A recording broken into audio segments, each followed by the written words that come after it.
Hello. Welcome to November's live stream. Today is all about leaky gut, different supplements. Feel free to put questions in the chat, anything related to autism. I'm certainly willing to help out any way I can. We vote on the topics, so this is what guides me into discussions. So we can just get into it if you'd like.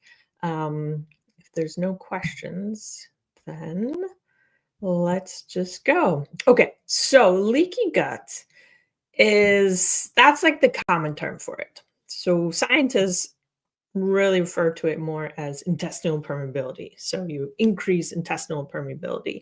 And we don't want that. The body has all these different safeguards, and we really want to respect that because there's reasons that we have these different barriers. So you can think of your gastrointestinal tract, right, as something that is supposed to be dynamic. You're supposed to let certain things out, different nutrients, different things that the body needs in the small intestine and the large intestine. It's when the food gets broken down and the microbiota actually produce different vitamins, right? We want to absorb that in the body, but we don't want any of the negative stuff, the bad stuff, the stuff that makes the immune system have to work and clean up. That's what intestinal permeability is trying to contain. So it is this dynamic environment. We definitely want to remember that. And it's important that certain things get through, but not everything. So there is this analogy of thinking about your gut as a brick wall, and the tight junctions inside are the cement. But that analogy doesn't really help understand that it is dynamic. So we want things to be able to go into our body and be absorbed through our gut. So it's important that we understand there is this like breathability. So we don't want it to be just a really tight tube that what you take in goes out, right? That's not helpful. So this dynamicness is really important. But it's keeping the bad stuff out. So that's really the important part. And the other thing to really remember, yes, we're talking about leaky gut, and that's extremely important. However, our body has gateways for our brain and our central nervous system. The brain is part of the central nervous system, but sometimes we think of it as separately. So there are similar mechanisms. So when you have a permeable gut, many times then the same thing is reflected in the central nervous system. So this is really important to think about too for our children, right? With developing brains, we want them to get the nutrients. We want them to get folate. Folate is such a huge topic, right? So we want that, but we don't want negative stuff, things going in their brain that will impact it negatively. So again, the brain is dynamic, it's fluid. We have that blood-brain barrier, which is, really tight and many times hard to overcome. Pharmaceutical companies, when they're developing different drugs for the brain, that's a huge barrier. And it's good that we have that large barrier, but it needs to be maintained, but having that dynamic balance. So that's really key when you're thinking about the body. It's not that we're trying to restrict everything, right? Our body has this natural essence of flow, and it's really important that we maintain that. So we want the good stuff to get in, the stuff that the body needs, and we don't want the bad stuff to get in. So there's lots of different ways to support, and I'm going to talk more about leaky gut because that's typically the first kind of gateway we're dealing with, right? So when we're eating stuff, we're consuming stuff, we're drinking water and things like that. That is what is that initial entry. So we can go a step further. Maybe this would be a topic for next month, is focusing more on the permeability of the brain. I just want you to be aware of that, because when your gut is permeable, that means more things that shouldn't will get to places that are really important. So just keep that in mind when I'm talking about leaky gut. All right. So, how does it happen is important, right? Because nobody is out there saying, "Okay, let's just let this happen." Um, One of the ways is when the gut bacteria get out of balance. And so that is important because when the good bacteria get unbalanced, um, opportunistic infections can really take hold, and you'll have a change in the nutrients that are produced in the large intestine. So what causes this bacteria to get unbalanced? That's an important first question, right? And so things like antibiotics. So after antibiotics, this can occur. And I've been reading in the literature, how quickly does that happen? And this wasn't autism related research, but it's showing that sometimes even 6 months after taking the antibiotics, that's really when you start to see, um, the effects of having increased, gut impermeability, leaky gut. I'll just say leaky gut. So if you're trying to understand, okay, does my child have leaky gut? It might be from something that has been in the past, maybe 6 months ago or a year ago, something like that, and what you're seeing now is that accumulated effects of it. So, that's one thing to keep in mind. This doesn't always have to be, "Oh, this is what happened yesterday." And, so antibiotics, different sickness, so we have that.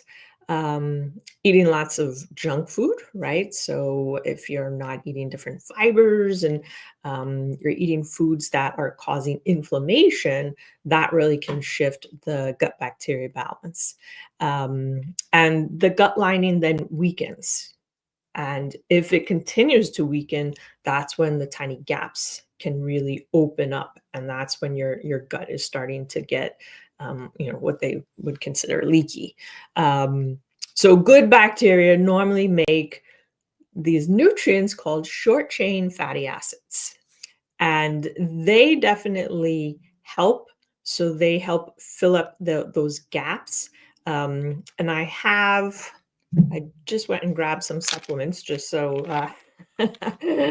I play around with different things. So short chain fatty acids, if you do a stool test, you might see a breakdown, and butyrate is one of the ones that will be looked at. If butyrate is low, that means short chain fatty acids is low. And that's really what's helping kind of keep that nice seal, that breathable seal, right? So we want the good stuff to pass through, but we don't want larger negative things to be passing through. So if you do a stool test, or if you have an inkling that your child has leaky gut, one of the supplements that can be used is the butyrate. So butyrate is a little controversial because there's a lot of debate as to bioavailability and how much really survives their stomach, right? And so there's some, I wouldn't say it's controversial, but there's a need for a particular formulation, right? So you can't just take these different things and kind of hope for the best. A particular formulation. So Tributyrin, this is the brand. It's Apex. So if I needed to take short chain fatty acids, if I needed to increase my butyrate, if I thought that my gut was leaky and needed some attention in that sense, then this is the supplement. The tricky thing is that in you can't really break it apart. So for kids that don't swallow pills, this is one of those enteric coatings, and I'm not going to put this back in the bottle. I guess I'll take it later. So this is one thing that can be increased with supplementation, but it's not for kids who can't swallow pills. And there is a smell to the bottle, the pill, not so much, but it smells like ghee. At least that's what it reminds me of. So if you're looking for, okay, what can I do to help kind of seal things up? How can I increase short chain fatty acids besides, diet? This is why people eat ghee or they eat coconut oil, right? They're trying to supply some of that fatty acids. So butyrate is a very specific one. If you want to supplement, that would be the supplement of choice. Now some Let's see. Some bad bacteria, I'm going to just use a general term there, bad bacteria. They make a molecule which triggers the body to be alarmed and start an inflammation kind of response, right? So that molecule is lipopolysaccharides, LPS, and it tells our body, okay, there's danger, right? And this is bad bacteria doing that. This is how that bacteria has evolved to, in many ways, trick our body so it could thrive. So it's going to be releasing these molecules, telling our body, okay, increase inflammation, increase inflammation. We need inflammation.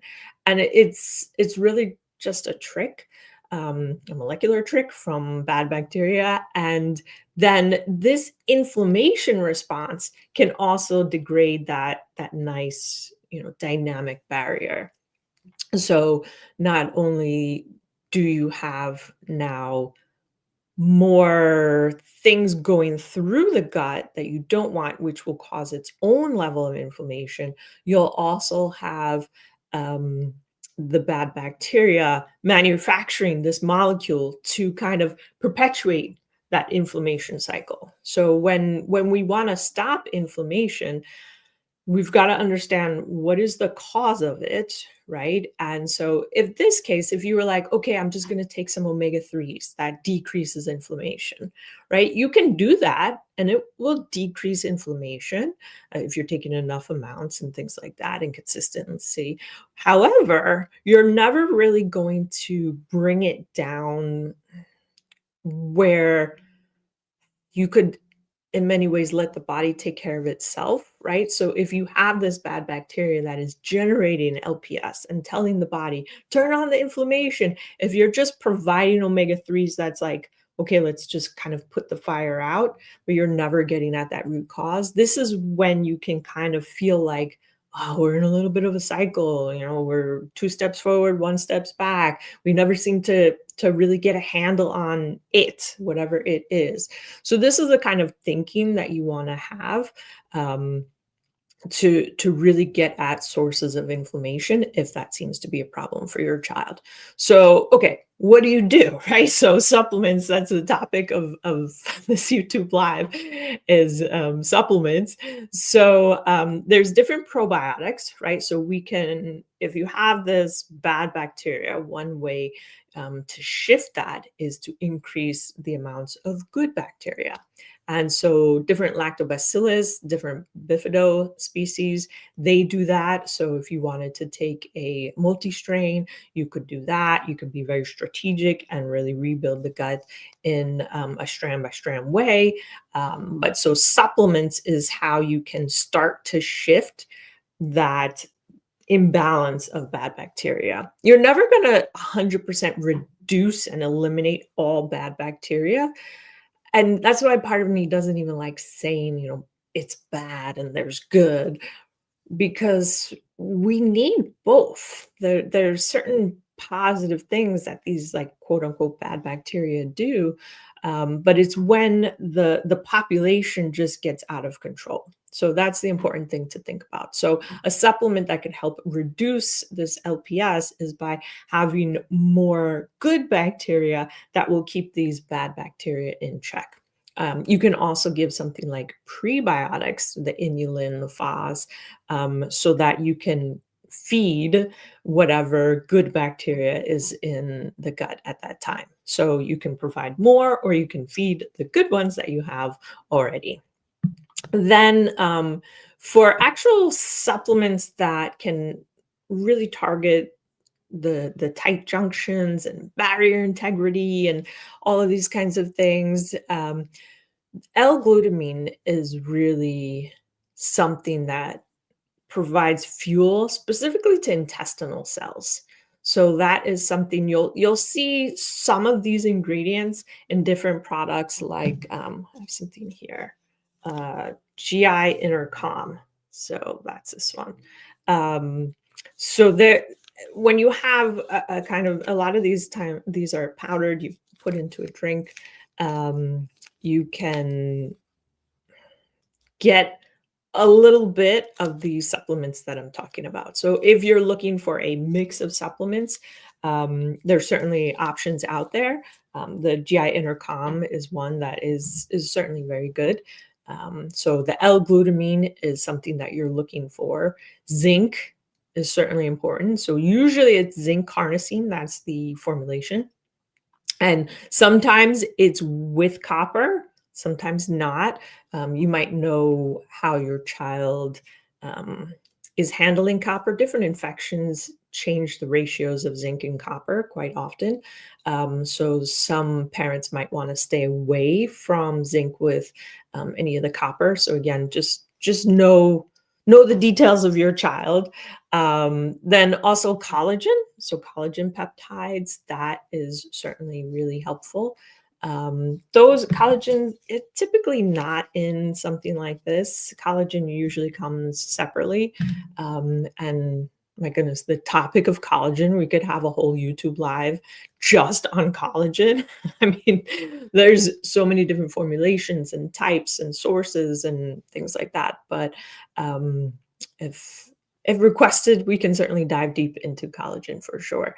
But collagen is certainly important. And if you start to think about food, like, what kind I know this isn't a diet related live stream, it's more supplements, but if you're eating foods, you can think of, the different therapeutic diets that are out there that help restore gut permeability.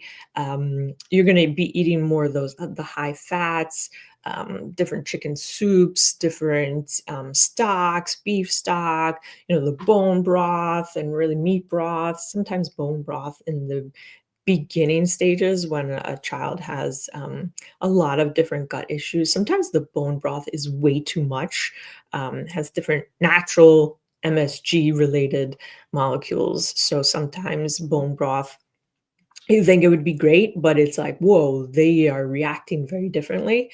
If you see that, trust your intuition and just don't cook the broth as long. A lot of times, bone broth is like 24 hours and more. Sometimes I call it more of like a meat broth. You just kind of cook meat with some bones and stuff, but you're cooking it maybe for 2 hours or so, something like that. So you don't get the big blast of the glutamates. But you get a lot of that breakdown, nice, yummy fats and collagens and things like that. So diet, you can certainly fold into here to really help drive synergy. But collagen is something you certainly could supplement. Okay. Omega 3s. I talked about omega 3s. Did I bring my omega? I did not bring my omega 3s up here. I take omega 3s every day. And when I don't, I get a little on the moody side. So omega-3 is definitely very important, right? It helps with decreasing that inflammation. Again, it's not going to get at that root cause if the cause is bad bacteria producing molecules that are increasing the gut permeability, but it definitely helps lower the inflammation. So omega-3s, and I have lots of reviews. I can't believe I didn't bring it up here. But I have lots of reviews on brands that are good, and there are, the gummies and different liquid forms. And my favorite is the Nordic Naturals. It's 3, 6, and 9. I don't like it because it's huge pills, but anytime I try and find other ones, my body can feel it. It's amazing when our bodies need something and then we don't give it, you can really feel the difference. And we see that in our kids too, right? Okay, so now getting into how else can we block that signaling pathway? So the LPS, how can we break that? So polyphenols are absolutely fantastic. So one of my favorites for polyphenols is this neuroprotect. There's that. I think it might be a little blurry when I hold that. Um, but this has the quercetin in it, and it is really powerful. Most and the doctor that developed that, he really has a focus on mast cell activation. So I see it recommended a lot when kids are going through mold and detoxing mold and things like that. But it is also important for leaky gut, and I think it's a great product. I this is if you want to see again. This is one of those pills that are in the I guess I'll be taking this later too. I don't want to put it back in the bottle. So it's another one where you can't really pull it apart and put it in something else. They do sell a liquid formulation of this. So if your child can't swallow pills, look for the liquid formulation. And this one, is this the low phenol? Yeah, they have a regular and they also have the low phenol. So if your child is sensitive to phenols, again, different testing will tell you if there's sensitivity for that. We can this is something that is recommended. Again, I see it more often recommended for mast cell activation and really resolving that. But polyphenols, so quercetin is good, and that is a really good product. Curcumin is another one for polyphenols that can really help reduce this signaling. Bioavailability of curcumin. I see a lot of doctors who just say, you know what, with kids, especially when there's a lot of supplements that have to be taken, I see a lot of doctors say, that's like my low priority, add it if you can. I do have a video where I did a product review for Enhansa that is supposedly a higher bioavailable of curcumin. It was a very small study that they did. But if you really want curcumin, there are different products out there. So again, you want to really look at bioavailability for some of these products. And resveratrol is also good as well. And then berberine and sulforaphane. And I did not bring up my sulforaphane. Oh my goodness. But sulforaphane is also a really good one. So these are things that are commonly recommended. And now you can have a little bit more insight into, okay, why are they being recommended? What exactly are they doing? And some of them have that overlap of doing more than just one thing, which is great. That is always great. To be efficient with supplements is very important. Okay, so now diet does play a role in leaky gut. I know that is not something as a parent we really want to hear because diet changes can be difficult. I say can because when you understand why you need to make a change, whatever that change is, and it's not the same for every parent. So that's why I don't really give blanket diet advice of, oh, everyone should do this, this, and that. Diet changes, you want to be very strategic because it does take all that effort. So you really want the change to be needed and you want your child to feel like, wow, okay, I like it when I eat XYZ. And you know what? That thing over there that I used to like, I eat it now and it doesn't make me feel good. And our kids are smart enough that they know the difference. We just, as parents, have to be strong enough during that transition period when you're changing from one thing to another. But again, if you're strategic about it, you'll see a change and your children will feel better and they'll see a change as well. So a lot of times then they self-select and say, I don't really want to eat that because then I can't focus on schoolwork or I have a headache. And once you don't have a headache for a while and then you eat something that gives you a headache, you're just like, I don't know if I really want to do that. That just actually happened with me. I might now have some kind of sensitivity to spinach. So a lot of times, like my schedule is so crammed. Sometimes I just don't even want to stop for lunch. I like what I'm doing. So sometimes I'm like, oh, but I know I need to eat and all that kind of stuff. So sometimes I make smoothies and I put spinach in it. And there have been times where I'm like, I'm getting migraines. And a lot of times when I'm having the smoothies, it's on days when I'm tired or really stressed. So I was kind of being, oh, it's probably from the stress. But then just this week, I made a spinach for lunch, it was with fish, and I made spinach, and I got the same migraine headache.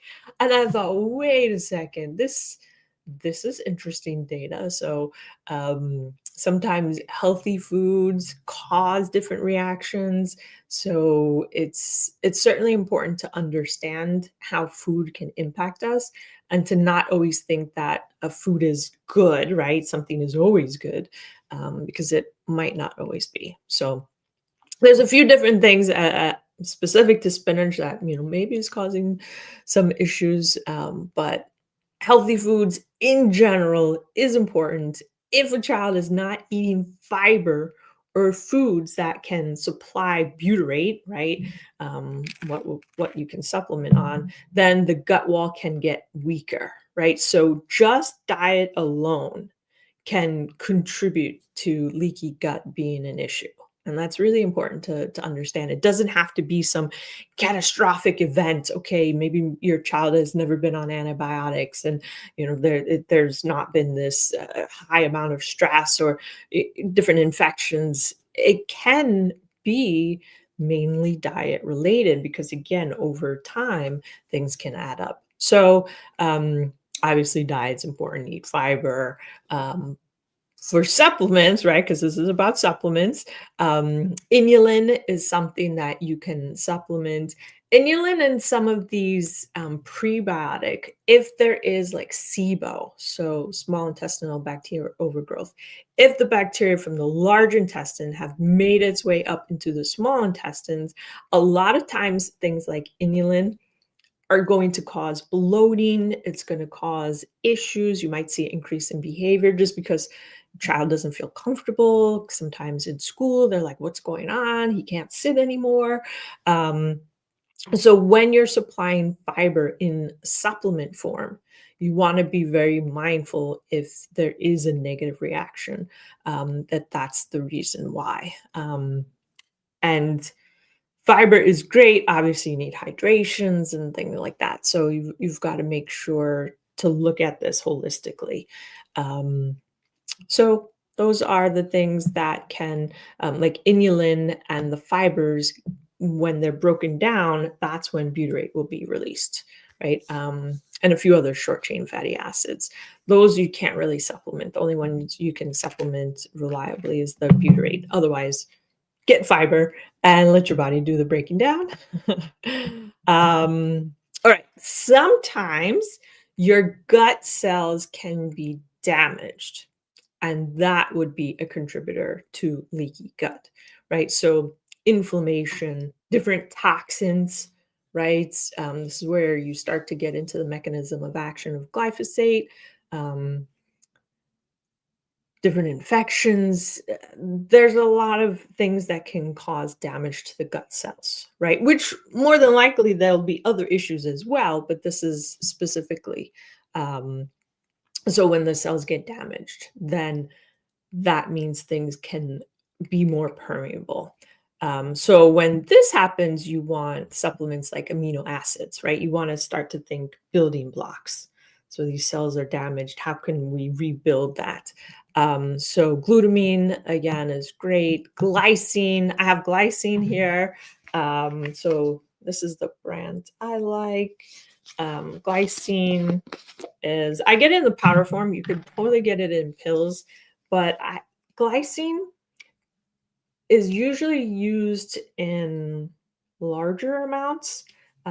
So sometimes, kids would need to take 6 or 10 capsules of glycine. And even for kids who swallow, that's a lot of capsules. So powder form is usually what I have found to be the easiest. There's really no smell whatsoever. This is just pure glycine. And you dissolve it. It looks like sugar, I'll say, when you put it in the water. And then you guys know me well by now. I don't always have a spoon, even though I'm in the kitchen. I usually just swirl around. And you have to use a decent amount of water for it to all dissolve in there. And then it makes the water sweet. So I typically don't see parents having a problem giving glycine. Um, but again, you want to have all strategy and things like that. But it tastes sweet and it's pretty enjoyable. And there's other amino acids as well. Then for vitamins, you have your typical antioxidants, right? Those are always good for so many things in our body. Vitamin C, not every child reacts well to vitamin C, so keep that in mind. You can do vitamin E. Um, E is fat soluble, so you don't want to go overboard with too much vitamin E. You can then get more into supplements like green tea, cat's claw, and you'll see cat's claw in some of these blended supplements that are generally giving support to the gut. Curcumin again is very tall, right? So you'll see a repetition of many of the different supplement ingredients. But again, short chain fatty acids, the butyrate, and polyphenols again would help with this. So a lot of synergy there. Now we can talk about mucus. So I think for a while, people didn't think mucus in the gut was normal. We want mucus in our gut lining. It's not meant, our gut isn't meant to be, this dry, hollow tube. That's why I don't want to use the analogy of like a brick and cement. That's an analogy that's used often, but that makes it seem like it's just so dry and rigid. And that's not really how our gut is. So we need mucus in our gut. We need a nice amount, right? So we don't want excess mucus, right? Because then your body can't really absorb things if the mucus layer is too thick, right?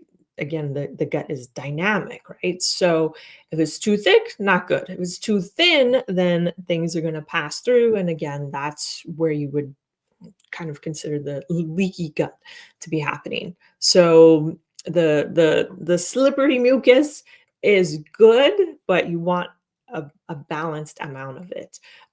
So what causes it to get thin? Stress, right? So for us as parents, if we start to think, wait, maybe I have leaky gut, stress is definitely a contributor. So keep that in mind. Again, bad bacteria, different infections, different toxins. So that can all cause the gut mucus to get thinner. So for here, what do you supplement? Different probiotics. So Lactobacillus rhamnosus is one, and I did not bring up my rhamnosus either. Ah, okay, so rhamnosus is definitely a good one. You'll see rhamnosus often in multi-strains. So you get a little bit of this, a little bit of that. This is when you want to be strategic. You might actually get the single strain so that you can really rebuild that in the gut. Different bifido, sorry, bifidolactis is something that is also very good for helping with the mucus. So again, this is really specific to the mucus.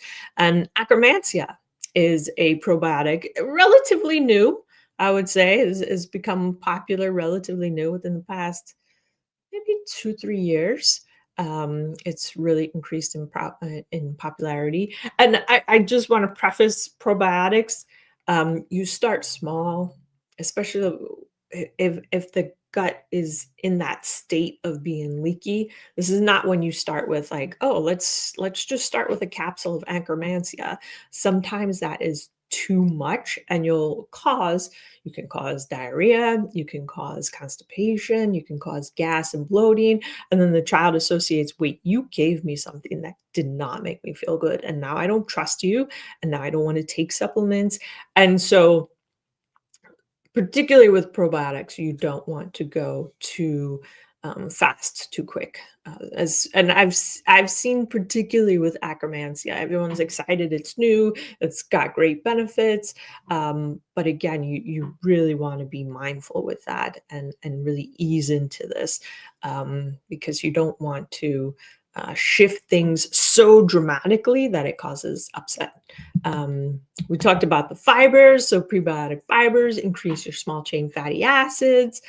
So, you can do that with food or with supplements like inulin, things like that. Or you can get the butyrate itself. So, you have lots of options, and the short chain fatty acids are really beneficial to health, overall health, in so many ways. So if you don't have this in mind as to what you're doing already, definitely consider changing diet at the very least. The zinc, the glutamine, curcumin, those are all supplements that definitely will help. Um, and then I think the last topic, because yeah, we have 5 minutes left. um, the last topic would be talking a little bit about zonulin. So, zonulin is a molecule that will the body when the body produces it, it says, open up, sesame." I kind of think of it as um, like a master key, because this is really important not only for our gut, but like I said in the beginning, brain permeability, our central nervous system. So zonulin can really open up a lot of our body. And so for this is where you start getting into gluten. So some people who are sensitive, right, the gluten will downstream will produce zonulin. Zonulin can be measured in a stool test. So if you're thinking like, I wonder, you certainly can do a lab test to measure zonulin. But this is a molecule that when you eat gluten, zonulin gets released, and then it causes these tight junctions to really open up. Different bacteria can do the same, so different infections. Stress, again, stress is just is hard to avoid, but you can see like how much it can impact. So, and like stress, what could be stressful for our kids?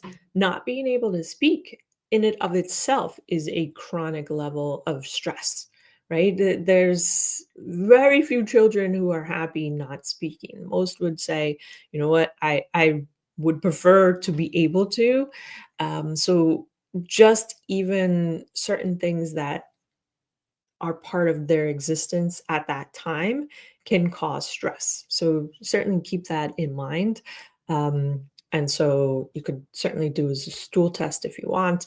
The whole idea is to remove these triggers, right? And this is why diet, and in particular gluten, is something that's removed from the diet in many different therapeutic areas, not just autism, but when you want to reduce that burden on the immune system. So that it's relating to the mechanism of action of gluten. Gluten reacts the same in everyone's body, but in a body that's performing optimally, it can just kind of clean up a little mess from a little bit of zonulin and move on its way.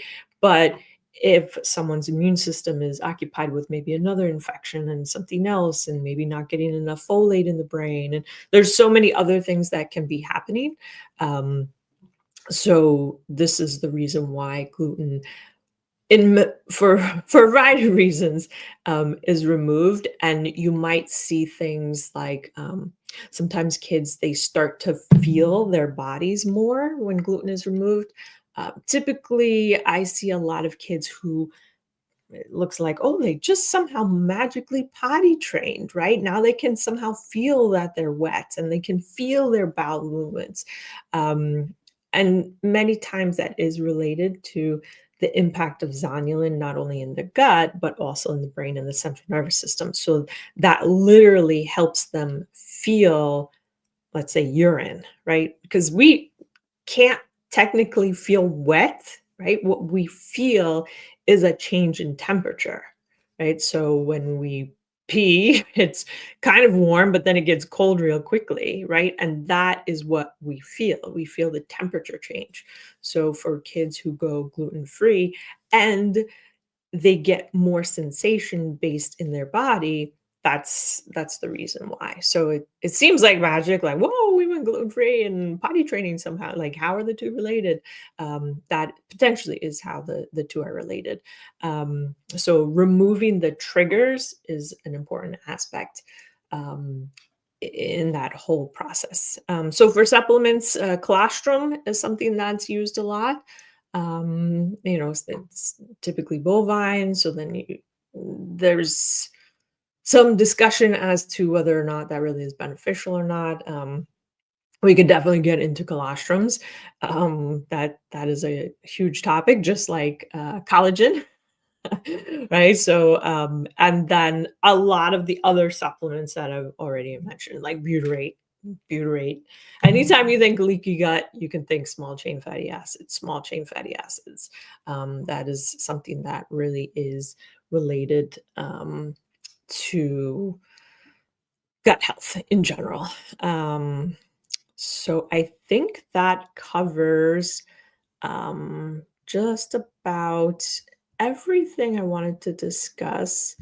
Let me just look to see. We're right at time, but let me look at questions. So we have one about plasmo plasmalogens. Yes, so I don't have my glasses on.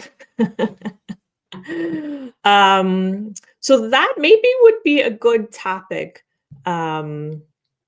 for a another YouTube live or different video. Um, that I think it's certainly something that is a large topic, and it's there's a lot new stuff going on, and I think it would also be beneficial to look at outside of autism because I'm not aware of any scientific publications. I haven't searched on that for a while, but I think that would be a larger topic. Is that something? I don't know if you're still here, but if that's something that you would like a larger discussion on, maybe we should have that for YouTube Live or a regular video. But an overview certainly would be important. Um, so we certainly can do that. So then we have another question. Let me just put this up. What does persistent low secretory IgA in stool mean? Okay, so the secretory IgA is a specific type of antibody that plays a role in your mucosal immune system. So IgA, especially when you're talking about the gut, because that's what I'm assuming you did maybe a stool test. If you're still here, you can certainly give more data. Um, so yeah, in stool. Excellent. Okay, good. Put the data there. So it's relating to the mucus that we were talking about, right? So that's one of the reasons why a gut could be leaky is the mucosal lining, the mucus. You want there to be one, but you don't want it to be too thick. So when it's low, when you have a low secretory IgA relating to stool, right, it's saying that there's a weakened mucus layer. And so, like, what does that mean, right? So you're more susceptible to infections, right? And so maybe your child is getting sick more often than others. So that could be one thing that you're seeing. Inflammation, right? So again, we talked about how, okay, yes, providing omega-3s or any kind of agent that is just going to decrease the inflammation is great. But you really would then say, what is causing the inflammation? And I don't know the rest of the details, but if if this was the only thing that was kind of sticking out as something that was not within normal ranges of, then it certainly could be, all right, let me focus on building up that mucus layer. So that's that's really the kind of strategy, and what it means. And you could start getting into genetics and taking a look. Okay, is this something that my child is going to have long term? Although I wouldn't necessarily start with genetics because we want to address the issue. So you would want to really help get that mucosal layer to be healthy, and dynamic. Stress, again, stress, like we totally underestimate the impact that stress for our kids can have and the type of stress that they experience. So when you're looking at, okay, what is causing this, right? You want to look at stress, things like vitamin D. It seems like almost every time it everything goes back to vitamin D, but many times it does, right? So there's different nutritional deficiencies that could impact this low. I think you said it was chronic. Persistent. So, okay, I don't know how long persistent is, but you would want to look at nutritional deficiencies as well. So, looking at diet and things like that. So that would be how I would start. That's what it means. That's where I would start looking, and then that's also different supplements you can take to really address that in the short term. All right. So we went 5 minutes over. I hope this has been helpful for you. I hope you feel more confident in understanding leaky gut and intestinal permeability, how to increase it, how to decrease it, the supplements that are important in this aspect. And it is a pleasure to be here with you. So thank you very much for joining. And I'll see you next month. And please vote on the topics or even suggest topics. So I'm here to help. And explain the science as best I can and as specific to autism so that you can make good judgments as to whether or not this is relevant for your child. So it's good seeing you. All right. Bye.